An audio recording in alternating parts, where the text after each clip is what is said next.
CPM നിയന്ത്രണത്തിലുള്ള Indian martial arts and yoga study സെന്ററാണ് സാർവദേശീയ യോഗാ ദിനമായ ഇന്ന് ചേതന യോഗ എന്ന പേരിൽ മതേതര യോഗ പ്രദർശനം സംഘടിപ്പിച്ചത്. ചേതന യോഗയുടെ സംസ്ഥാനതല ഉദ്ഘാടനം മുഖ്യമന്ത്രി പിണറായി വിജയൻ കൊല്ലത്ത് നിർവഹിച്ചു. യോഗയെ ചിലർ ആത്മീയതയുമായും മതവുമായും ബന്ധപ്പെടുത്താൻ ശ്രമിക്കുകയാണെന്ന് അദ്ദേഹം പറഞ്ഞു. സ്കൂൾ തലത്തിൽ യോഗ പരിശീലിപ്പിക്കുന്നതിനെക്കുറിച്ച് സർക്കാർ ആലോചിക്കുന്നുണ്ടെന്നും അദ്ദേഹം പറഞ്ഞു. ഏതെങ്കിലും ഒരു മതവുമായും യോഗയെ ബന്ധപ്പെടുത്തേണ്ടതില്ല.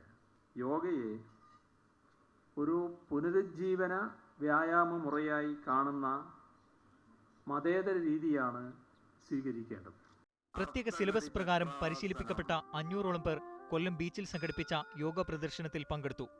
സർവ്വമതസ്ഥർക്കും സ്വീകാര്യമായ 35 ആസനങ്ങൾ ചേതനാ യോഗത്തിൽ പ്രദർശിപ്പിക്കപ്പെട്ടു.